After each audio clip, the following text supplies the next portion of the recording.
Thank you for standing by and welcome to the First Hawaiian Bank Inc. Second Quarter 2025 Earnings Conference Call. At this time, all participants are in listen-only mode. After the speaker's presentation, there will be a question-and-answer session. To ask a question during this session, you'll need to press star 11 on your telephone. If your question has been answered and you'd like to remove yourself from the queue, simply press star 11 again. As a reminder, today's program is being recorded.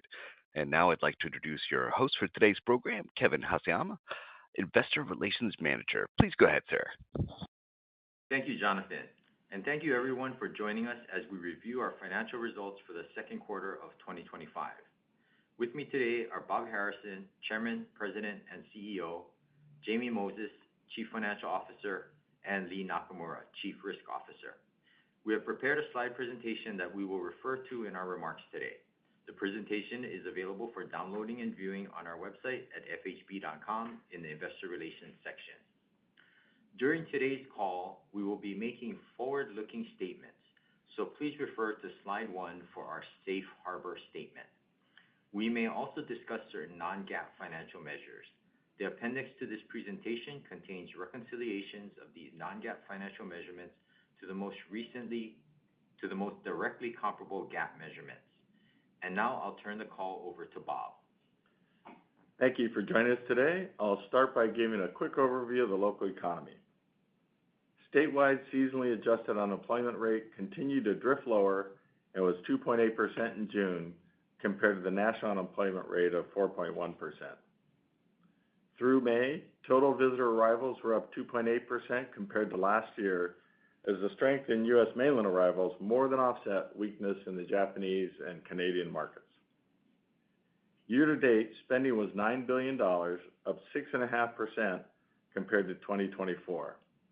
Interesting to note, we went back and looked, and for the first 5 months of 2019 to the first 5 months of 2025, visitor arrivals are down still 3.9%, but the spend is up over 24%.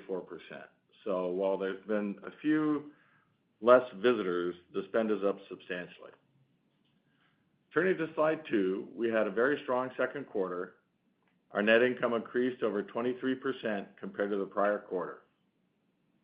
The improvements in our results compared to the last quarter were broad-based, driven by higher net interest and non-interest income, good expense control, and lower provision expense. Our results also include the impact from a change in California tax law that resulted in a net benefit of $5.1 million. Turning to slide 3, the balance sheet remains solid. We continue to be well capitalized with ample liquidity. Loans and deposits were stable during the quarter, and we repurchased about 1 million shares at a total cost of $25 million. We have $50 million of remaining authorization under the approved 2025 stock repurchase plan. We resumed reinvesting the investment portfolio cash flows in the second quarter, and we plan on maintaining the portfolio balance at its current level. Turning to slide 4, total loans increased about $59 million, or 0.4% from the prior quarter. The largest increase was in the C&I portfolio, which was primarily due to a $125 million increase in dealer floor plan balances. This was largely offset by payoffs from several completed construction projects in our commercial real estate portfolio. Looking forward, we expect full-year loan growth will be in the low single digits. And now I'll turn it over to Jamie. Thanks, Bob. Turning to slide 5, total deposits increased slightly in the second quarter, as growth in public deposits more than offset the decline in commercial and retail deposits. On the retail side, they were down $23 million in the quarter, and commercial deposits were down $127 million. The decline in commercial deposits was due to the normal operational fluctuations that we see in that book. Total public deposits increased by $166 million, all in operating accounts. There was no change in the balance of public time deposits. Total deposit costs fell by 4 basis points in the quarter, and our non-interest-bearing deposit ratio remained at 34%. On slide 6, we see that net interest income was $163.6 million, $3.1 million higher than the prior quarter, and the NIM was 3.11, up 3 basis points compared to the prior quarter. The increase in the margin was driven entirely by lower deposit costs, primarily due to CD repricing. While we didn't see the anticipated benefit from fixed asset repricing in the second quarter, the underlying balance sheet dynamics driving the NIM remain intact, and we anticipate that the NIM in the third quarter will increase a couple of basis points to 3.13%. On to slide 7, where non-interest income was $54 million in the quarter and benefited from a few items that went our way. We continue to expect that recurring piece of non-interest income will be about $51 million per quarter. Expenses were better than expected in the first half of the year, but we expect them to tick up just a bit in the back half. We think expenses in the third quarter will be up around 2% on a linked quarter basis, and that full year expenses will be better than originally expected at around $506 million. And now I'll turn it over to Lee. Thank you, Jamie. Moving to slide 8, the bank continues to maintain its strong credit performance and healthy credit metrics. Credit risk remains low, stable, and well within our expectations. We are not observing any broad signs of weakness across either the consumer or commercial portfolios. Classified assets increased by $31.6 million on the quarter. These loans are well secured, and we continue to work closely with the borrowers. Quarter-to-date net charge-offs were $3.3 million, or 9 basis points. Year-to-date net charge-offs were $7.1 million. Our annual year-to-date net charge-off rate was 10 basis points, 1 basis point lower than in the first quarter. Non-performing assets and loans 90 days or more past due comprised 23 basis points of total loans and leases at the end of the second quarter, up 6 basis points from the prior quarter, resulting from an uptick in non-accruals. Most of these were residential loans with low loan-to-value ratios, so we feel that the loss content in these loans is very low. Moving to slide 9, we show our second quarter allowance for credit losses broken out by disclosure segments. The bank recorded a $4.5 million provision in the second quarter. The asset ACL increased by $1.2 million to $167.8 million, with coverage remaining flat at 1.17% of total loans and leases. We believe that we continue to be conservatively reserved and ready for a wide range of outcomes. Let me now turn the call back to Bob for any closing remarks. Thank you, Jamie and Lee. Now I'll be happy to take your questions. Thank you. And our first question for today comes from the line of Liam Coonhill from Raymond James. Your question, please. Hi, guys. This is Liam on for David. Thanks for taking my question. Sure. Just wanted to start out with C&I driving the growth in the quarter. And, taking into account the low single-digit outlook moving forward, how is the pipeline in terms of C&I, and is that the largest contributor? And I'm also curious on the CRE side, are we seeing increasing demand from those borrowers? Appreciate any color you might have. Thank you. Sure. No, good question. Most of the C&I growth came in our dealer floor plan, and we have seen that, pretty much continue to normalize back to what we had thought it would. So right about $600 million, $786 million for the quarter, at the end of the quarter. And that's up about $125 million from the previous quarter. So, that moves up and down. Car sales have slowed a little bit, but still there's uncertainty out there with respect to tariffs. So I think we don't know exactly what's going to happen with those balances, but we don't think they'll move around a whole lot. As relates to commercial real estate, the thing there was that we had thought some of the commercial construction loans were going to extend into mini perms, and they didn't, which is a sign of very good credit quality. But on the other hand, it's a bit of a challenge for balances. So we still have a lot of those loans that are funding. That work is still going on. It's a little bit harder to predict when those will get paid off. So we changed our guidance a bit from low to mid-single digits to low single digits for the full year, just in anticipation of that. Thank you. I appreciate that. And you touched on tariff impacts. How have you been seeing that net out with the improvement in tourism spend on the islands? Do you think it's kind of a wash between the two factors, or has that increase tourism spend kind of outpaced tariff concerns at this stage and adding softness of concerns versus last quarter?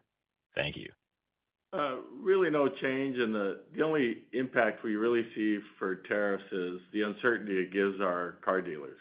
They're still not exactly sure what those tariffs will be. I don't think it's had much of an impact on tourism. Japanese and Canadian tourism is down. I think primarily for the Japanese, it's a little bit slower economy, and their exchange rate is still fairly weak for them.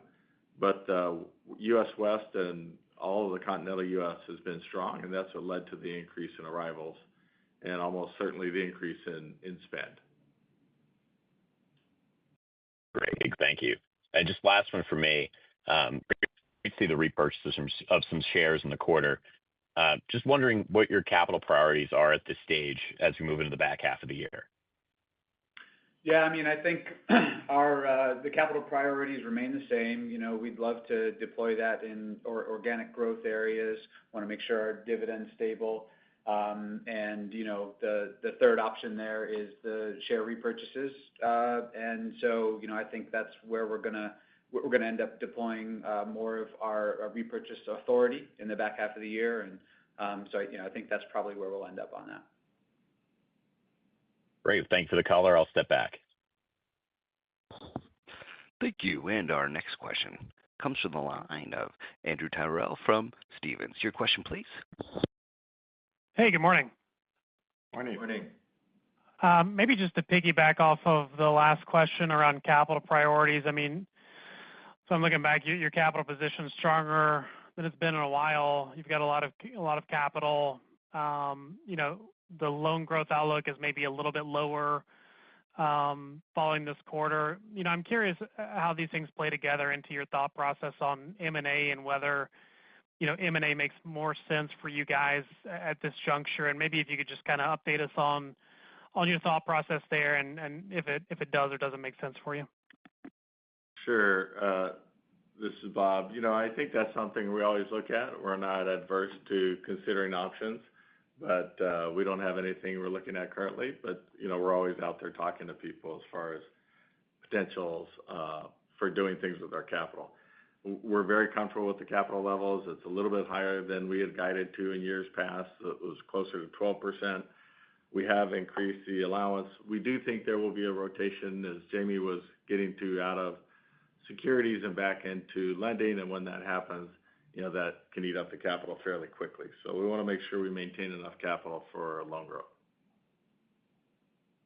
Yep, makes sense. And maybe just one for Jamie. Going back to the comments around the margin, and I appreciate the guidance for 3Q. That's helpful. What impacted, or anything we should be aware of that impacted, loan yields in the second quarter and kind of mitigated what I thought would be a little bit better in kind of fixed repricing? Just any color you can provide on the underlying dynamics there would be helpful. Yeah, so I think, Andrew, it was really a mix issue.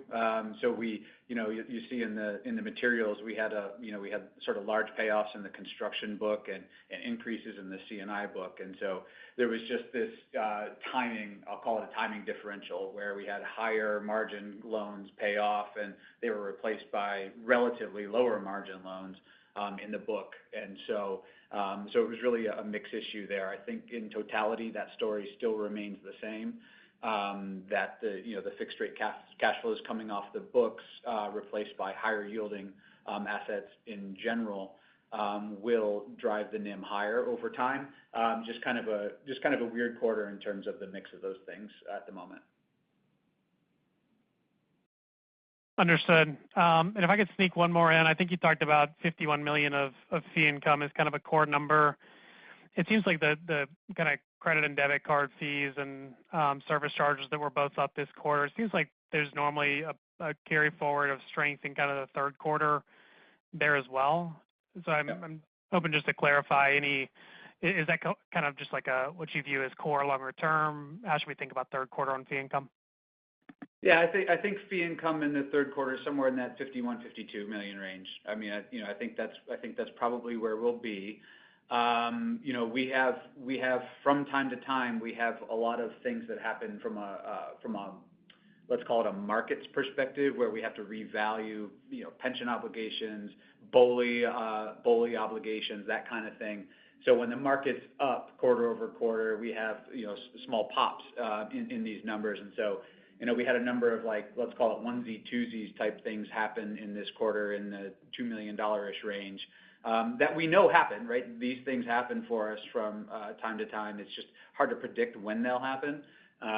So, that $51-52 million range, I think, is probably a good number for where we'll be in the third quarter.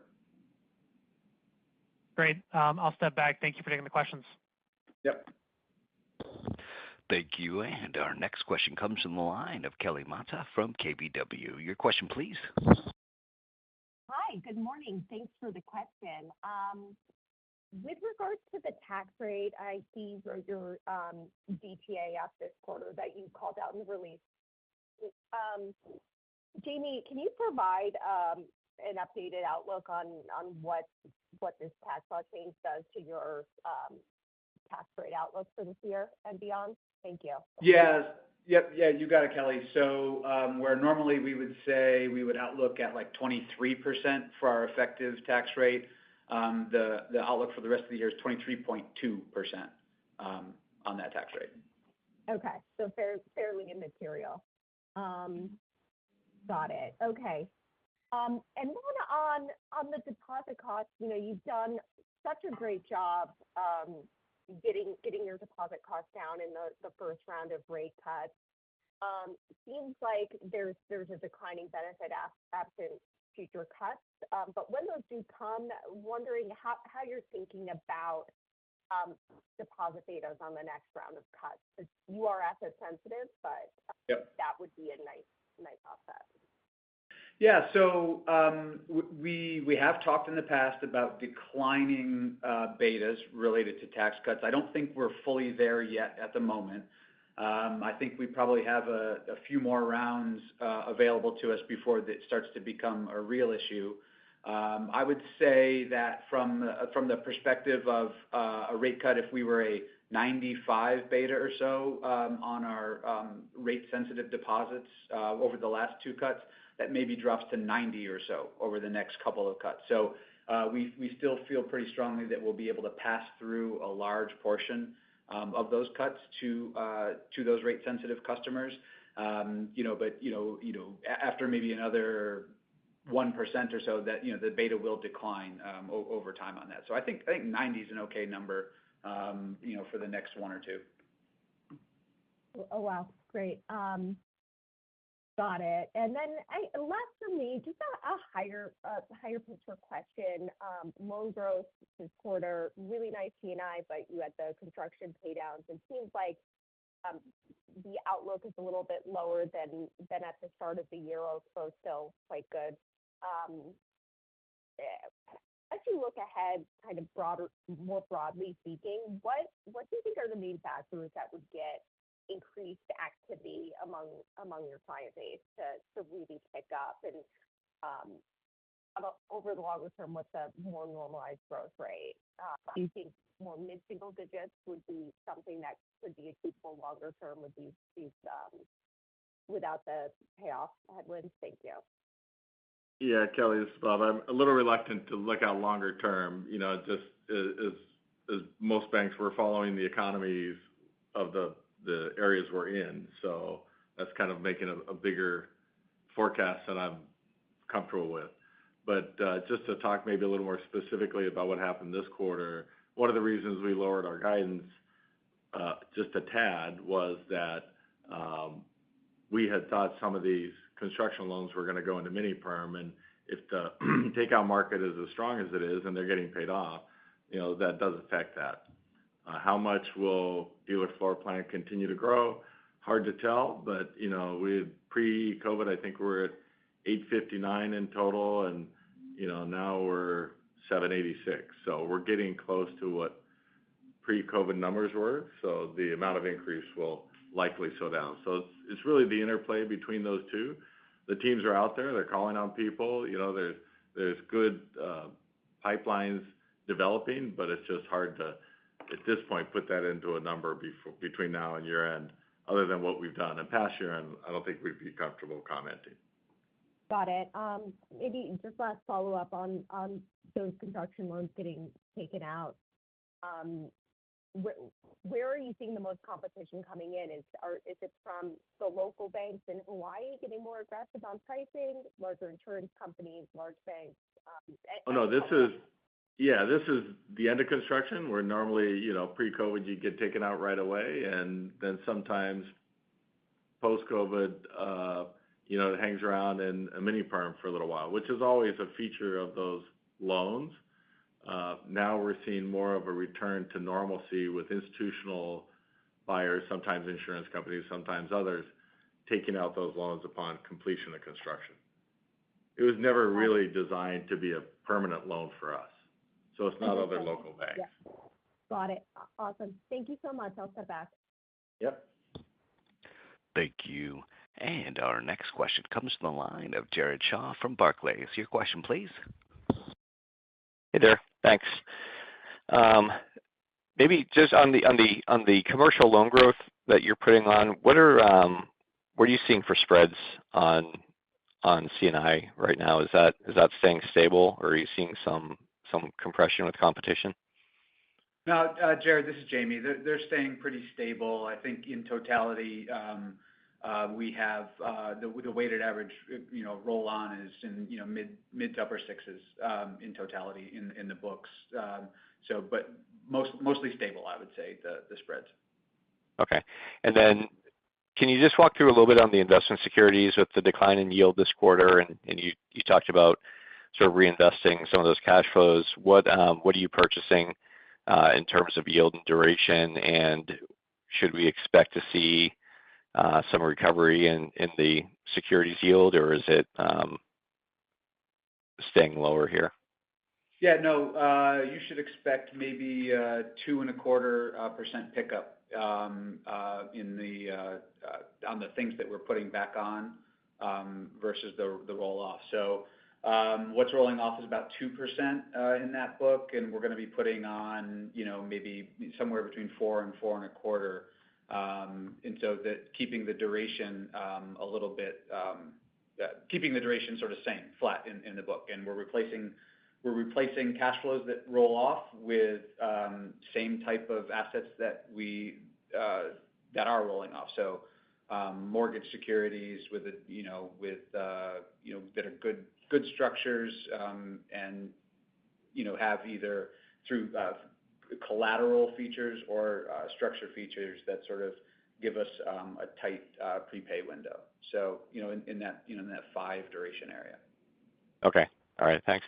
And then just finally for me on credit, I know we're talking about low numbers, but when you look at sort of the growth in resi mortgage non-performers, over the last few quarters, that's been pretty big compared to where you've been before. What's driving that weakness? I know that there's probably not a lot of loss content there, but is that what's sort of driving the underlying concern with the consumer on those?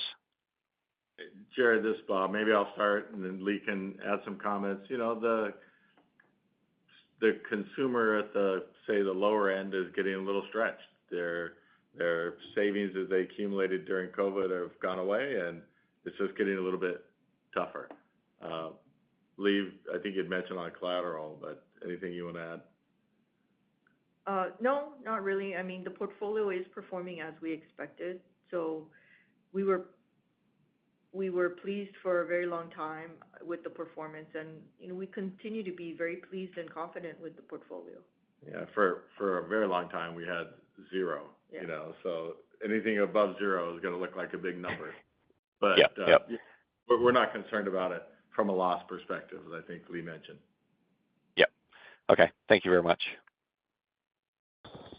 Thank you. And our next question comes from the line of Timur Braziler from Wells Fargo. Your question, please. Yes. Hi, good morning. Maybe just keeping to the line of commentary on credit, the increase in commercial criticized assets Can you just help us reconcile kind of that increasing trend versus the still really strong level of charge-offs? And how do you see that ultimately playing out? Do you think that is going to somehow correlate to maybe an uptick in charge-off activity, again, off of a really low base, or do you think that ultimately they'll just end up curing themselves? For the most part, they will end up curing themselves. We already know of two that, one paid off right after the end of the quarter, and then there's another one that we expect to pay off. And as you mentioned, right, the base is so low that you just have one loan move in and it moves significantly as a percentage. So again, we don't go into these without some expectation that some will have troubles. But when you stay close to the borrower, you can be confident that you'll come out very satisfactorily. So. Okay, thanks for that. And then, sorry, go ahead. No, we are confident in our book. The book is strong. Okay. Thanks for that. Maybe following up on the completed construction loans being refied away, I'm just trying to get the magnitude here of what's coming due from a construction completion standpoint, and then similarly on the CRE side for those resets that are approaching. I'm just wondering if you're seeing an increased level of competition from some of those potentially being refied away as well here. Yeah, Timur, I don't have the specific numbers of what's coming up. We had 3 loans pay off in the quarter, which kind of led to that pay down, or several actually.